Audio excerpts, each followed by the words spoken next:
Buenos días, bienvenidos al curso de Introducción a la Estimación de Parámetros. Mi nombre es Daniel García Murillo y el día de hoy vamos a tratar los temas relacionados a la teoría de estimación en procesamiento de señales.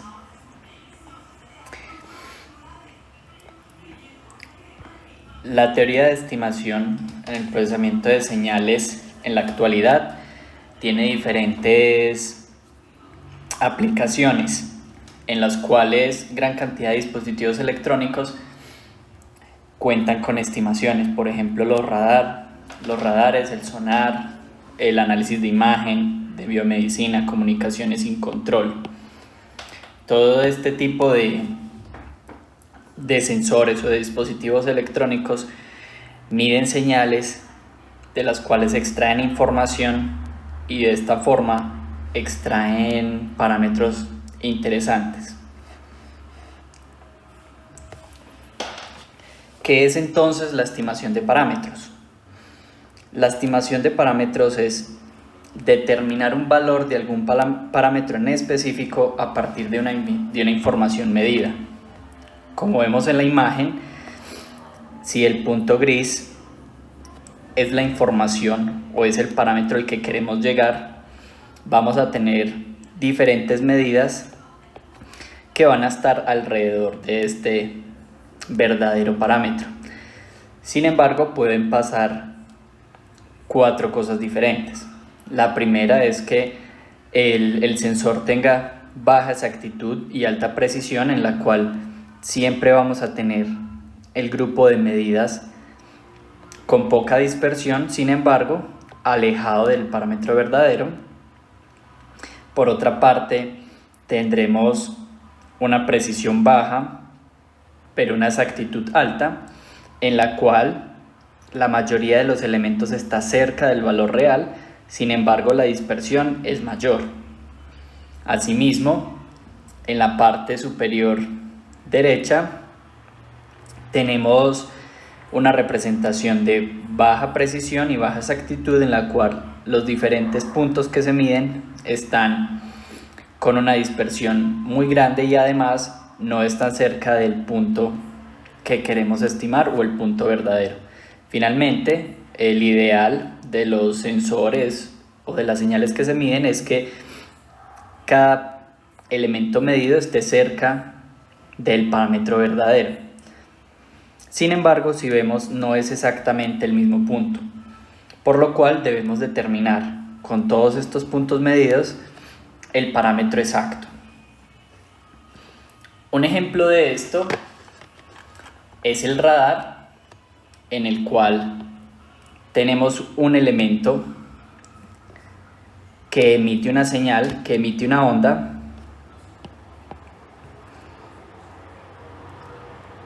y esta onda o este pulso electromagnético choca contra un objeto volador, en este caso un avión, y genera un eco. Este eco retorna al radar. La idea entonces aquí es poder identificar un objeto volador, identificar y determinar la posición exacta. De esta forma, entonces podemos identificar X, que es la distancia entre el radar y el avión. Tenemos tau, que es el tiempo que se demora en ir y el tiempo que se demora en volver. Entonces, el tiempo en ir será T1 y el tiempo en regresar será T2. Con lo cual, el tiempo total de ida y vuelta es tau, la sumatoria de los dos tiempos.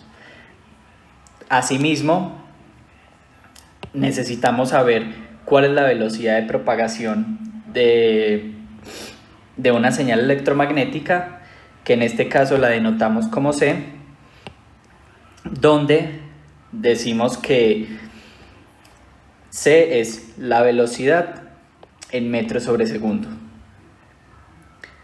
De esta forma,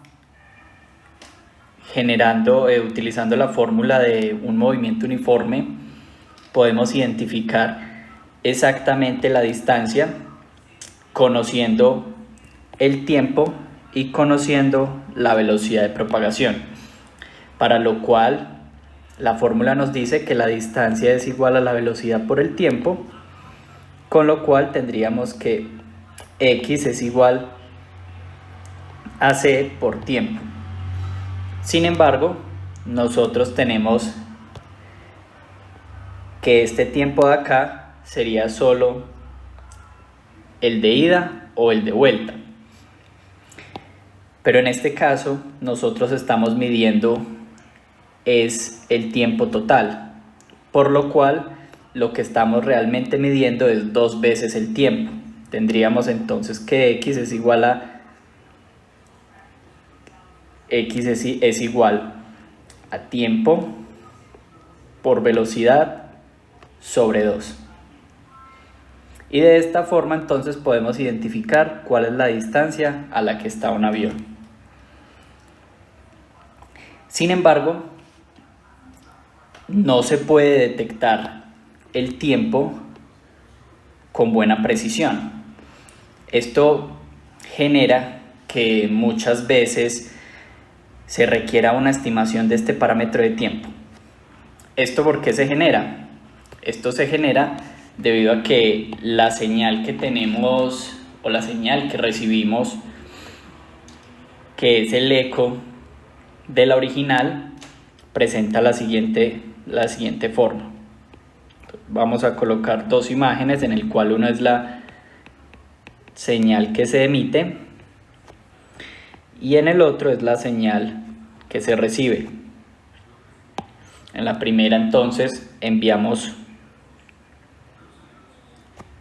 una señal, sin embargo cuando la recibimos debido al ruido del ambiente se reduce no solo la potencia sino que también se agrega ruido a la señal, por lo cual nosotros estamos midiendo y en el momento en que retorne la señal vamos a tener algo de este estilo. Nosotros sabemos con exactitud el tiempo cero, que es el tiempo en el cual la señal es emitida, y podemos identificar entonces el tiempo 1, en el cual la señal es recibida. Sin embargo, tendremos aquí una margen de error de la cual no podemos saber si se trata de ruido o se trata realmente de una señal que se está recibiendo. Por lo cual se necesita hacer una estimación del parámetro del tiempo. Asimismo, tenemos el sonar, otro ejemplo, en el cual un arreglo de sensores que están dispuestos en el agua identifican los ruidos que hace un elemento, en este caso un submarino, en el cual se puede determinar el rumbo de un objetivo por la fórmula beta es igual al arco coseno de la velocidad de propagación. C sería entonces la velocidad de propagación del sonido en el agua. Asimismo, tau sería entonces el tiempo que tarda desde el punto donde se está generando el sonido hasta el arreglo de sensores.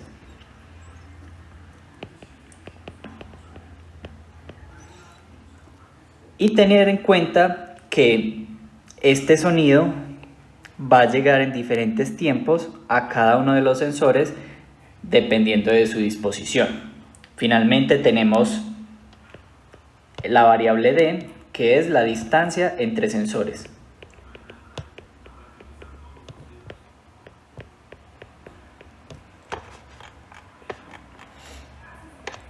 En este sentido, entonces podemos identificar, si tenemos un arreglo de 3 sensores de este estilo, donde este es el sensor 1, sensor 2 y el sensor 3, tendríamos entonces una señal.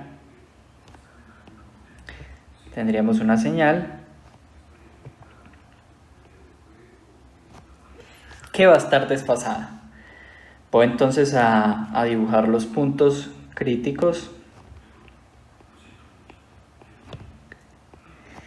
y dibujarlos aquí entonces de la misma forma. La idea entonces es identificar cuál es el desfase de esta señal, y de esta manera podemos identificar la dirección o determinar el rumbo del objetivo.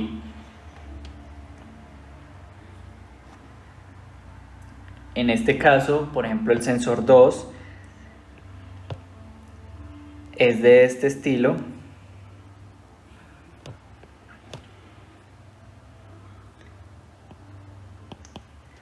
Perdón, acá sería, me faltaron estos puntos críticos. Y entonces si está adelantado sería, digamos, adelantado medio ciclo. Entonces tendríamos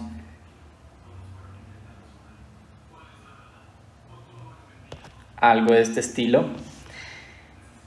Y en el tercer sensor tendríamos entonces los puntos críticos y decimos que la señal está desfasada por otro cuarto de periodo del ciclo. Entonces sería de este estilo.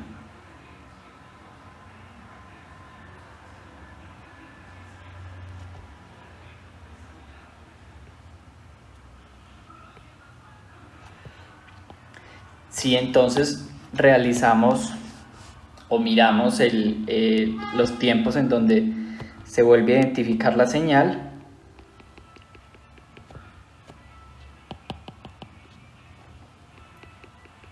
obtenemos entonces un tiempo 0 y 2 veces el tiempo. Con esto nos quiere decir que entonces en el sensor 1 llegó en un tiempo inicial. Luego para el sensor 2 ese tiempo inicial más el tiempo 0 que se demoró en llegar al segundo arreglo. Supongamos que este sea el arreglo. Si el objeto está exactamente debajo del primer sensor, vamos a tener que a este sensor va a llegar primero, luego llegará a este sensor y por último llegará a este sensor. Y con esta información de a cuál sensor llega primero, pues entonces podemos generar o podemos identificar la dirección de movimiento. Sin embargo, también entonces tenemos defectos en la medición y pues esta señal puede presentar ruido. Esto es respecto a un sonar pasivo, en el cual tenemos un arreglo de sensores y solo medimos el ruido. Existe otra modalidad de sonares, que es el sonar activo, en el cual es muy similar al radar, simplemente que en este caso tenemos nuestro arreglo de sensores y además tenemos un elemento que genera una onda, la cual va a chocar con algún elemento, supongamos un submarino, y cuando toque la superficie pues va a rebotar. Sin embargo, la teoría es lo mismo. Vamos a identificar a qué sensor llega primero la información y así podemos identificar el movimiento de este objeto.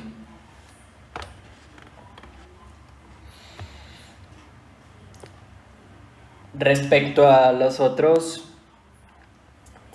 ejemplos, se pueden resaltar los de análisis de imagen, en el cual el análisis de imagen, lo que normalmente se estima es la posición la orientación, ya que muchas veces en una imagen no tenemos alta definición o los puntos de inflexión o los puntos donde un objeto se convierte en otro objeto o el objeto simplemente termina en estos puntos de acá. Si hacemos un zoom, obtenemos que los píxeles no están perfectamente alineados, pueden estar borrosos por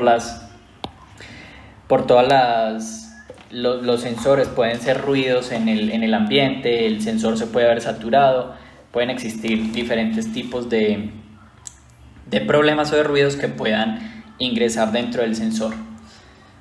También en biomedicina, si se quiere estimar el pulso,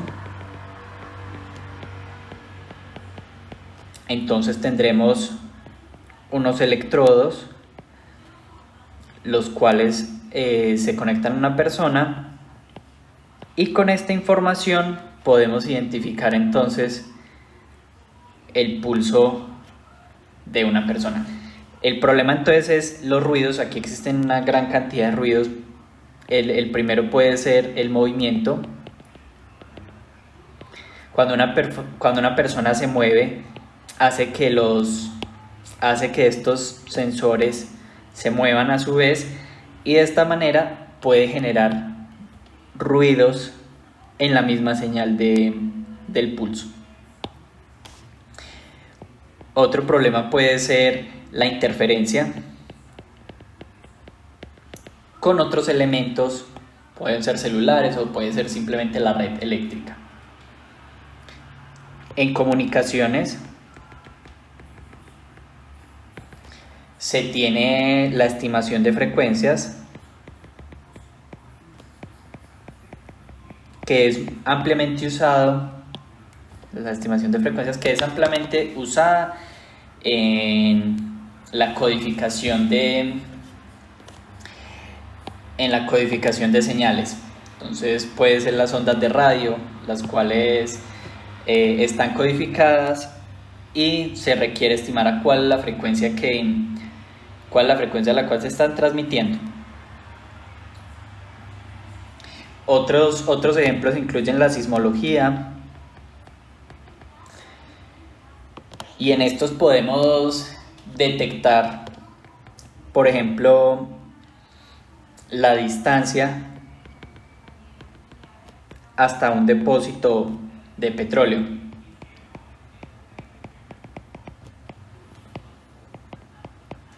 En este caso es algo similar a lo que tenemos aquí en el sonar, simplemente que ya el medio de propagación no va a ser agua, sino que va a ser diferentes elementos, tierra, roca, además de todas sus vertientes de tierra, que son arcillas, bueno, etc. Y todo eso se debe entonces cuantificar para poder medir a qué distancia está el depósito de petróleo o si existe un depósito de petróleo.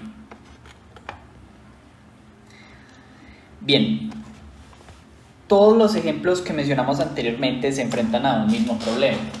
Este problema es cómo extraer los valores o los parámetros basados en las señales de interés, las señales que estamos midiendo. Matemáticamente,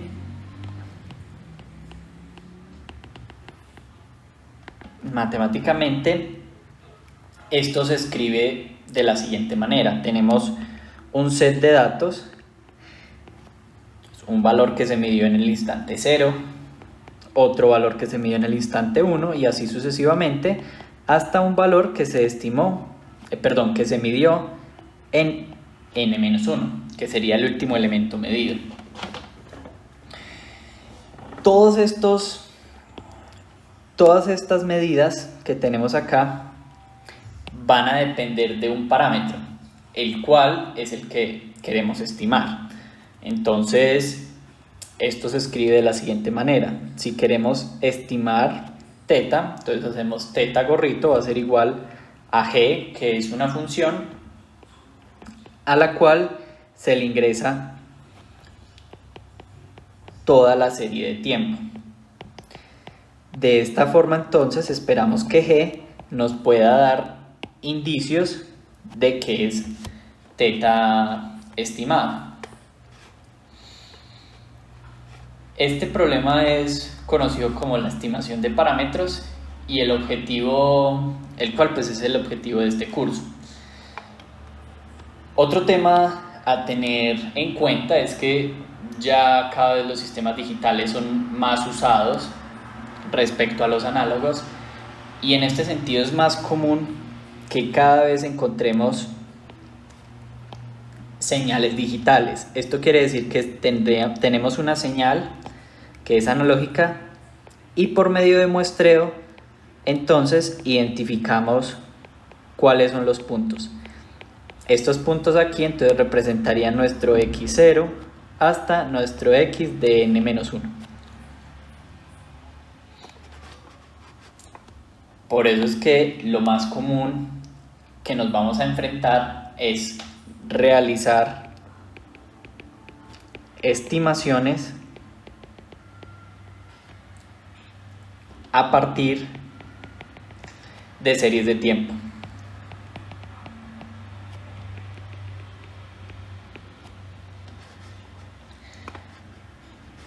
Bien, esto se hace también porque los computadores actualmente no tienen memoria infinita, con lo cual a medida que yo voy haciendo un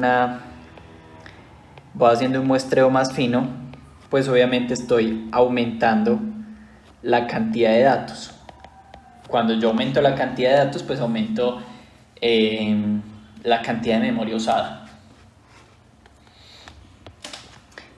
Y en esta estimación, nuestro objetivo será entonces encontrar la g. Una g que me permita estimar teta de la mejor manera.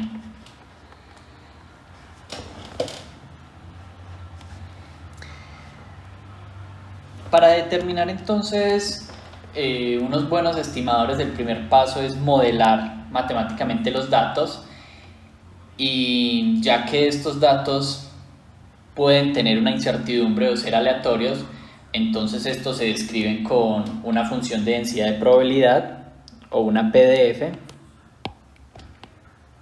Esto sería función de densidad de probabilidad, tal que a partir de todos los datos que hemos medido,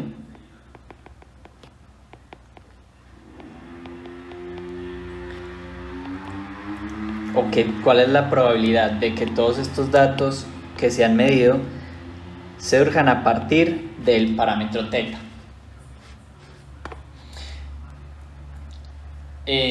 Normalmente la PDF se considera parametrizada y los parámetros de la cual dependan pues se buscan. Obtendremos entonces diferentes resultados dependiendo de qué teta se elija o de qué parámetro se elija. Supongamos entonces que nuestra PDF la vamos a tomar como una gaussiana. Entonces decimos que la probabilidad de encontrar el primer dato respecto al parámetro teta, entonces va a estar modelado por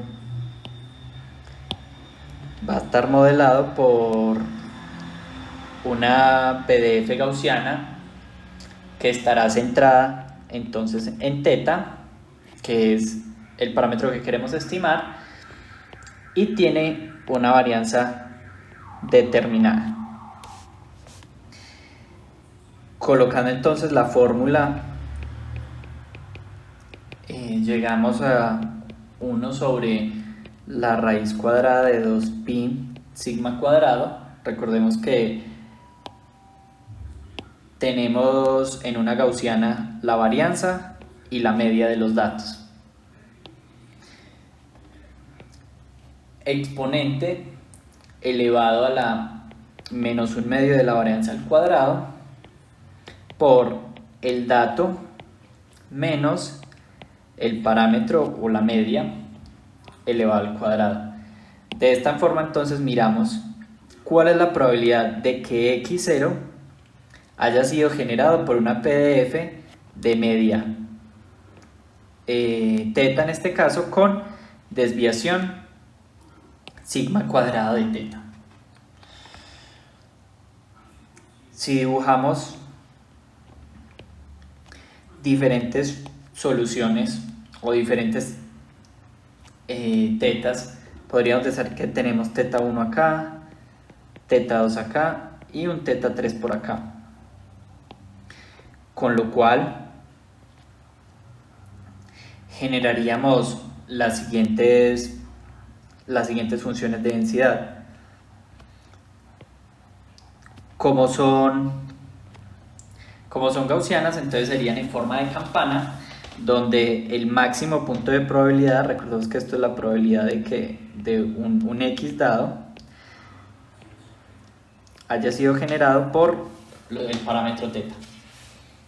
En este caso entonces este punto central va a ser el máximo de probabilidad, donde está centrada la PDF.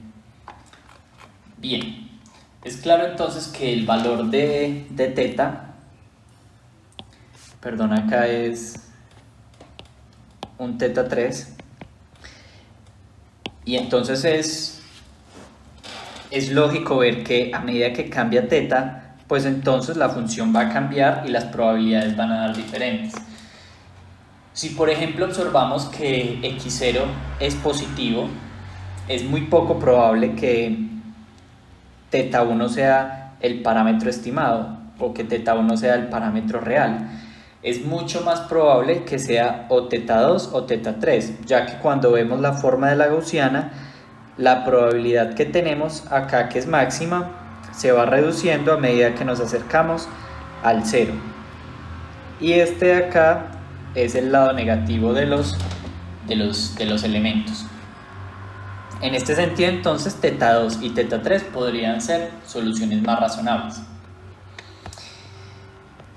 En general, en los ejercicios de la vida real o en los trabajos a los que nos enfrentamos, no tenemos una PDF predefinida, por lo cual entonces se debe elegir una que se ajuste a las restricciones de la tarea en específico y que incluya además información adicional o información a priori, la cual primero sea matemáticamente posible de escribir y tenga una solución cerrada. Aunque con los nuevos modelos y los nuevos computadores que tienen mayor procesamiento, esto ya no es estrictamente necesario. En este curso lo vamos a ver de esta manera para identificar las bases de la estimación. En este sentido, vamos a mirar entonces un ejemplo de estimación simple. Supongamos entonces que tenemos una línea recta en el cual estos son todos los xn que estamos midiendo, este es n, y obtenemos la siguiente señal.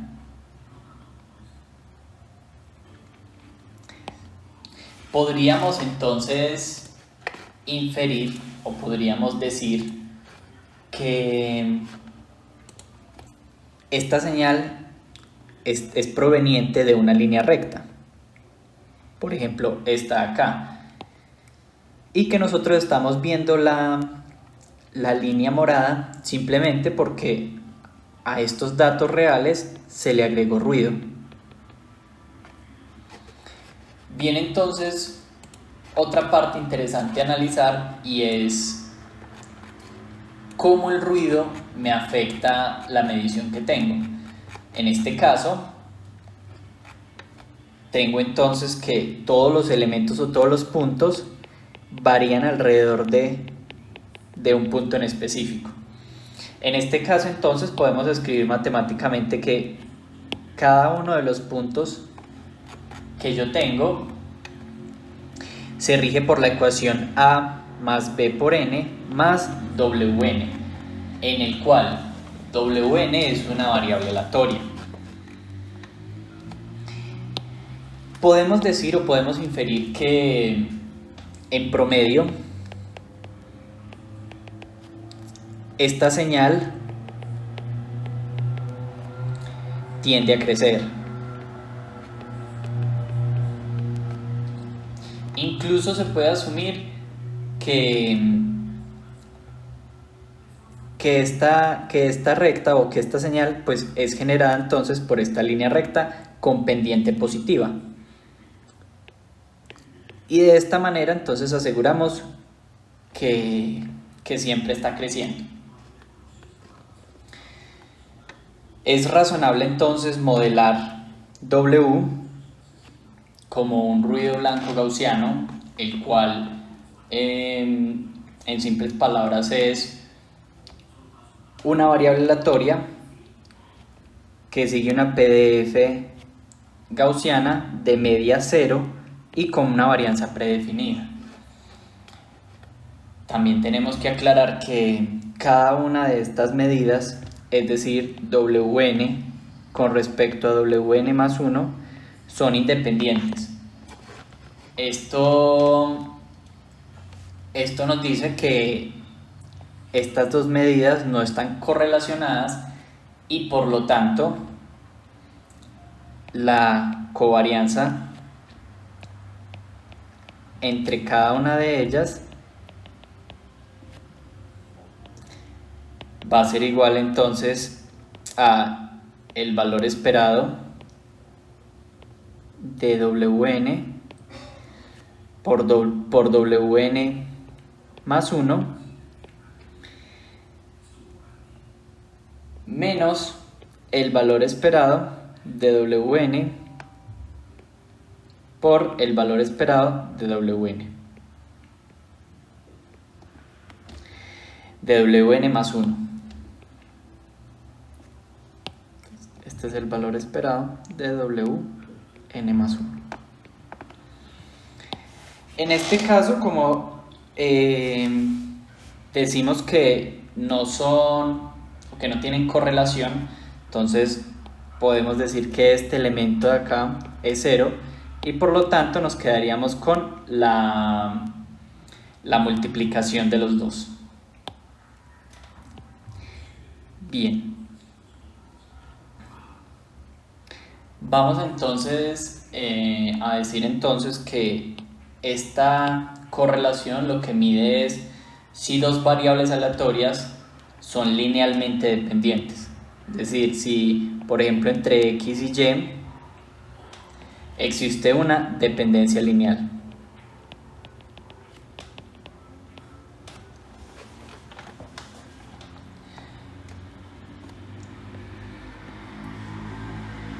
Bien, si decimos entonces que WN es una variable aleatoria, tenemos entonces que asumir también que XN lo es. Recordemos que teníamos que cada XN es igual a A más P por N más WN. A pesar de que A, B y N son determinísticos,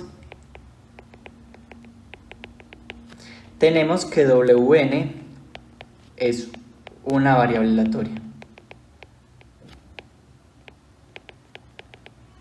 De esta forma, al sumar estos dos elementos con esta variable aleatoria, obtenemos como resultado otra variable aleatoria, que por comodidad y por facilidad matemática asumimos como una gaussiana, y en este caso entonces la describimos. Si despejamos de esta fórmula WN, entonces decimos que WN es igual a XN menos A menos BN, y de esta forma entonces podemos identificar la media de esta WN. Entonces, como lo vemos aquí en la ecuación, tenemos xn, aquí está mal cerrado el paréntesis, es de esta manera. Tendríamos entonces aquí el dato menos la media al cuadrado y la varianza del dato. Bien,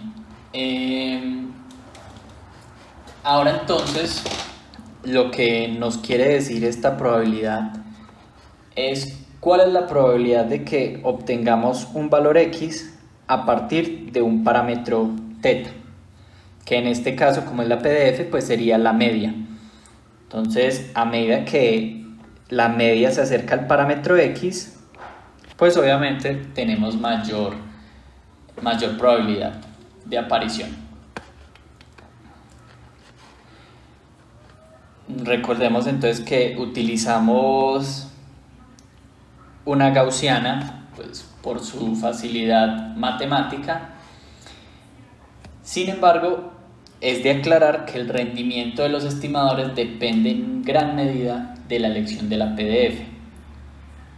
Lo que se espera cuando se elige una PDF es que pequeños cambios en sus parámetros,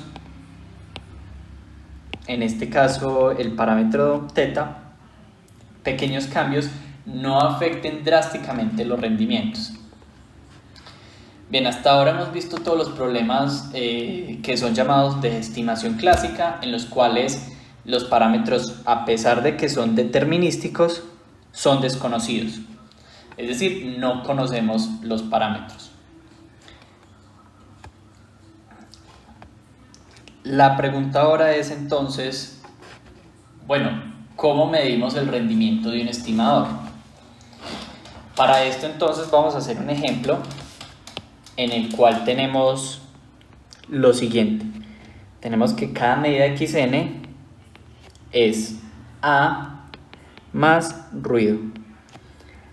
Gráficamente lo que estamos haciendo aquí es, tenemos aquí xn, tenemos aquí n, y decimos que A está por aquí. Eso quiere decir que es como un voltaje directo, una constante.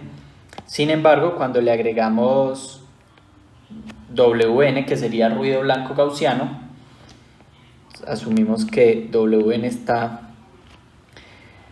regido por la función de probabilidad gaussiana de media cero y desviación sigma cuadrado, y esto genera entonces una perturbación.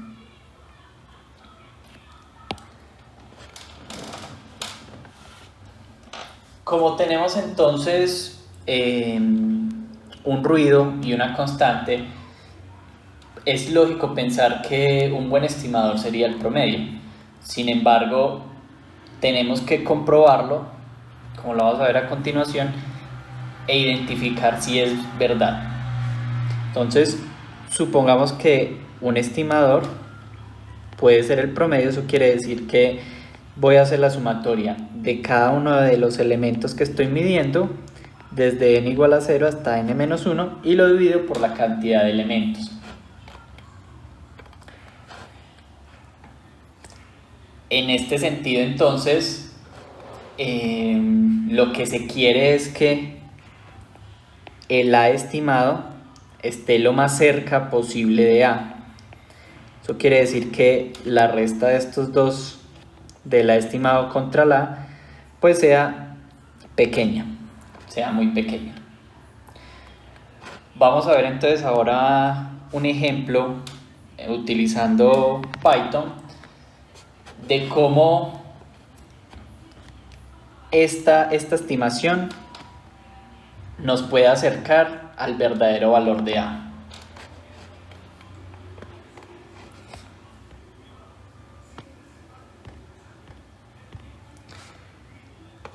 Vamos entonces a Google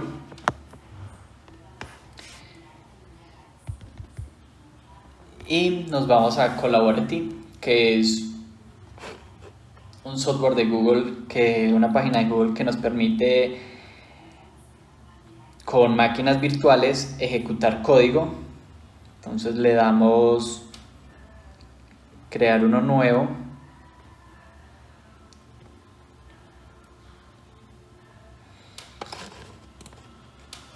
Y lo primero entonces que tenemos que hacer es importar algunas librerías básicas.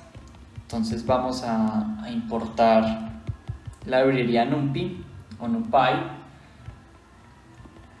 que nos permite trabajar todo el tema de vectores y de arreglos. Y también vamos a importar la librería Matplotlib, que nos permite plotear o graficar los resultados y todos los elementos. Bien, ahora entonces lo que queremos es, en esta primera parte, entonces decimos que tenemos una X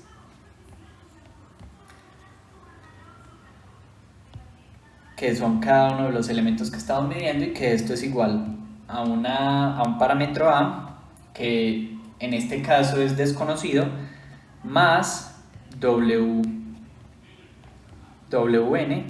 que es ruido blanco gaussiano. Entonces aquí colocamos donde A es determinístico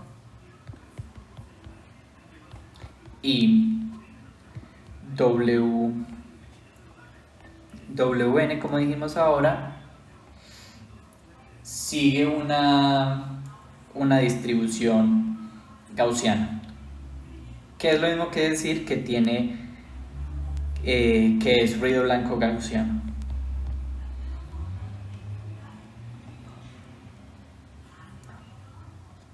Bien, entonces sería de esta forma. Sería entonces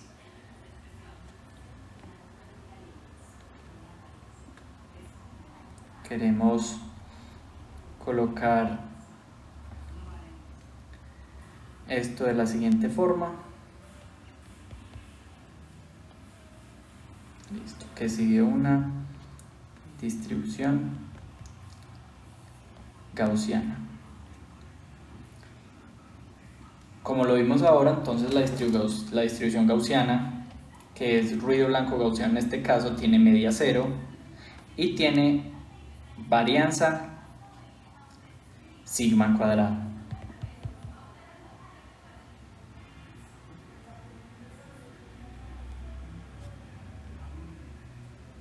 Aquí me quedó mal escrito sigma y es entonces sigma cuadrado. Cerramos el paréntesis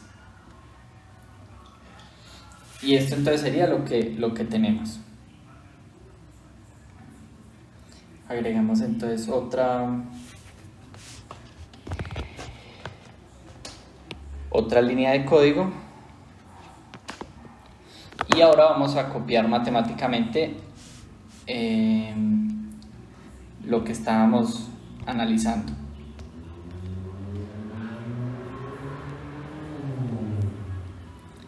Bien, tenemos entonces n, que va a ser la cantidad de datos.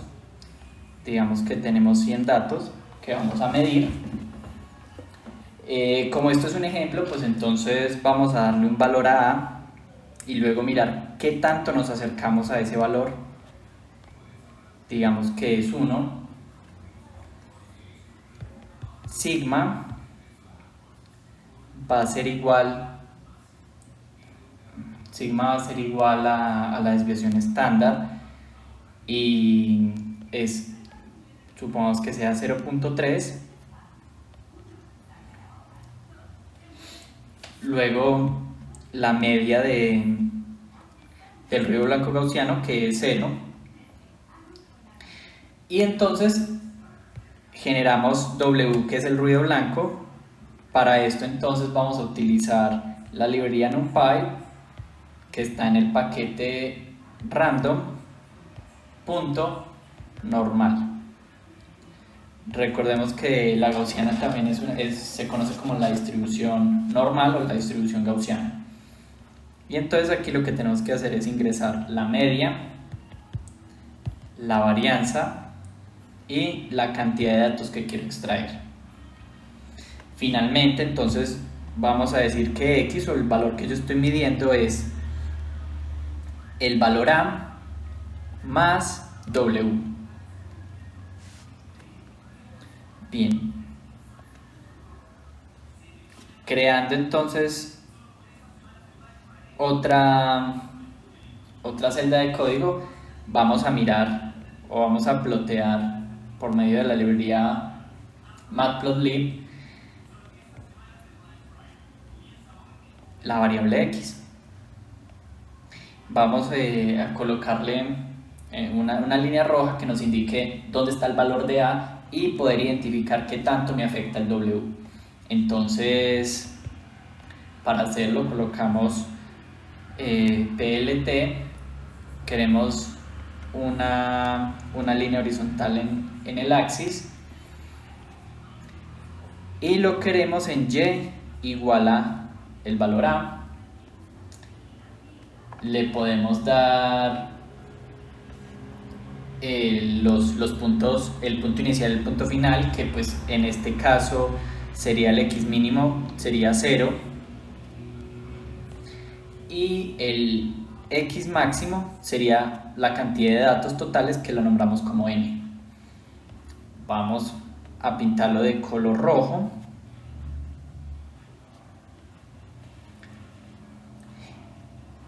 Y vamos a colocarlo en línea punteada. Entonces colocamos line style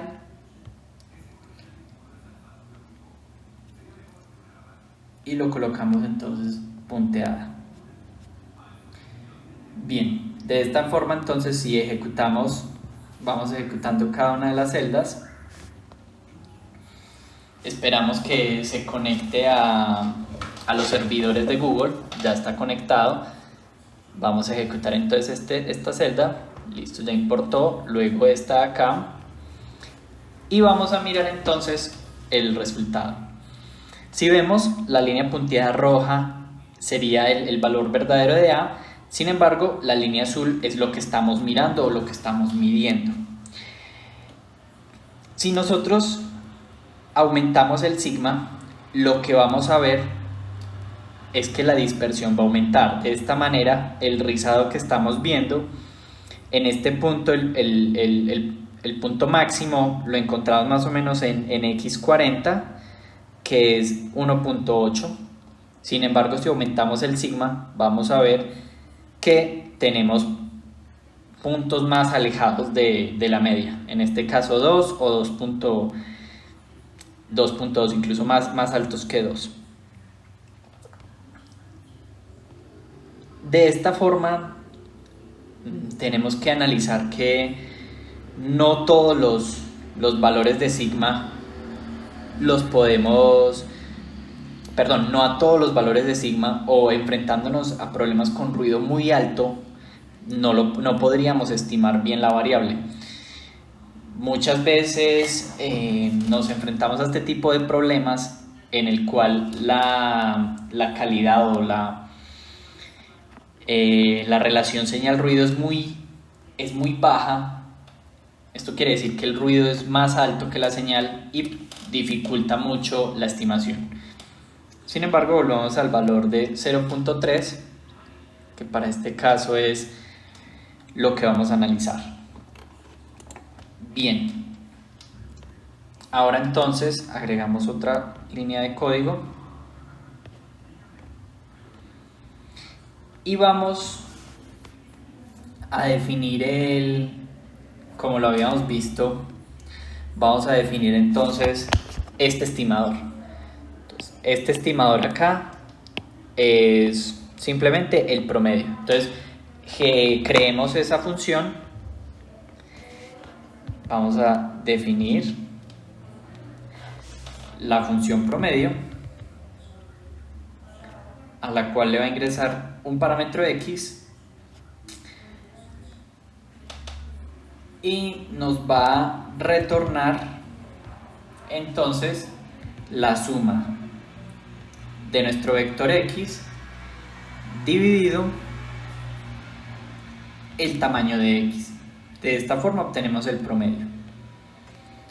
Corremos la celda, abrimos otra celda de código y entonces vamos a analizar qué pasa cuando le ingresamos más o menos elementos de la serie que tenemos. Vamos entonces a estimar A solo con los primeros 10 parámetros. Vamos a ver entonces qué nos da. Entonces llamamos la función promedio y colocamos nuestra x, que fue lo que calculamos aquí arriba en la celda 10.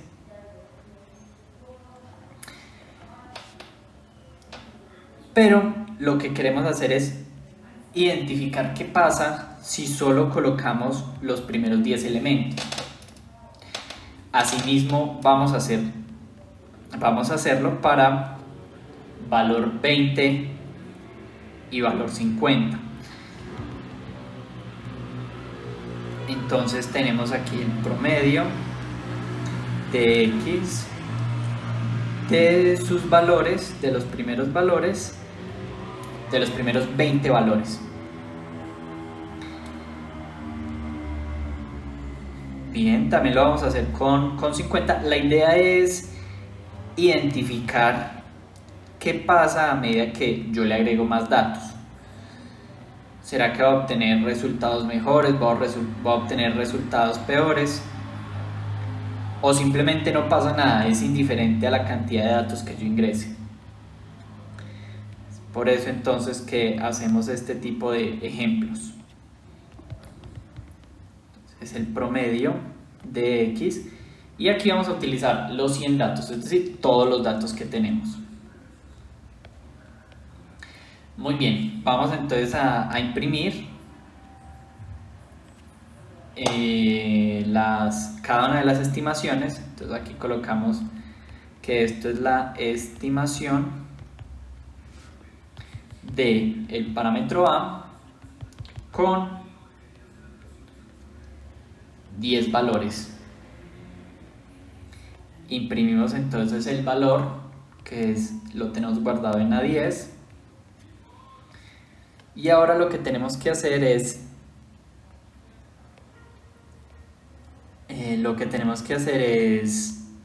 imprimir las otras. Entonces, imprimir la estimación de A con 20 valores. Esto lo tenemos guardado en la variable A20. Y de esta manera entonces seguimos.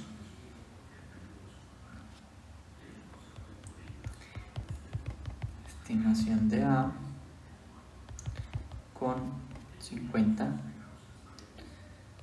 Y esto lo tenemos guardado en esta variable.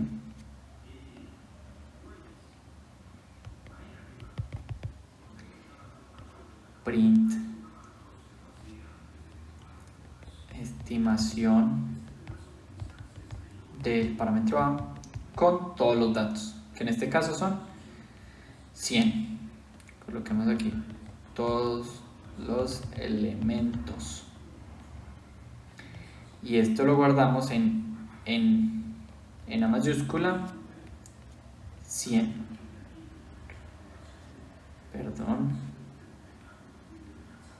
Listo, a 100. De esta manera entonces al ejecutar esta celda vamos a ver qué tan bien estamos estimando.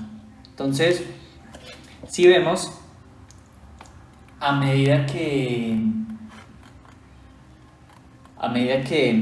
tenemos más datos, nos vamos acercando más al objetivo. En este caso tenemos que con 10 valores tenemos 0.89 la estimación del parámetro A. Recordemos que el valor es 1 y a medida que vamos agregando más elementos, pues nos vamos acercando. La pregunta ahora es, bueno, ¿qué pasa si este sigma es mucho mayor? Entonces, si el sigma es mayor, significa que hay más dispersión. Pongámoslo en 5 y vamos a correr nuevamente. Identificamos aquí, vemos que incrementa la dispersión y lo que queremos entonces es identificar qué es lo que sucede. Ejecutamos esta celda. Si vemos, es más difícil llegar al parámetro 1. Como vemos, todos los elementos tienen mucho más error que en el caso anterior.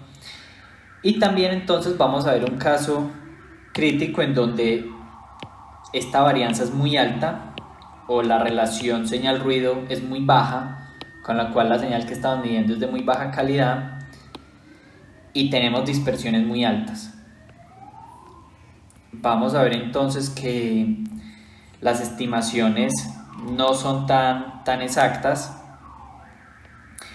y esto pasa con cualquier tipo de estimación. A medida que aumentamos la dispersión, pues vamos a obtener aumentamos el sigma o la varianza, vamos a tener estimaciones que se alejan más de la realidad. En este caso entonces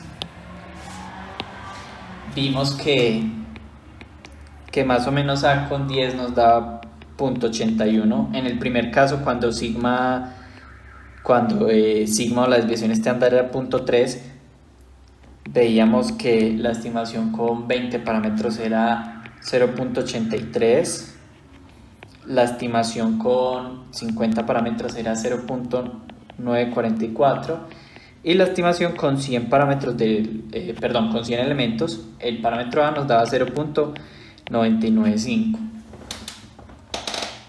La pregunta es entonces, ¿podríamos concluir que el promedio o esta estimación que estamos haciendo es una buena forma de estimar A? Y pues hasta el momento solo podemos decir que la A que estamos estimando o que los elementos que estimamos se aproximan. Sin embargo, no podemos asegurar que sea el mejor estimador.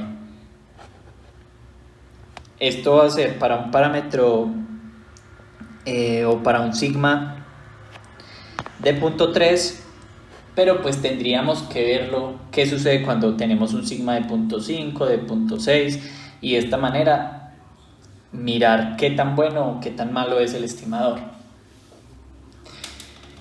Como tenemos elementos que son aleatorios aquí en este caso, entonces la mejor forma de mirar si el estimador A es bueno o es malo, pues es hacerlo de forma estadística.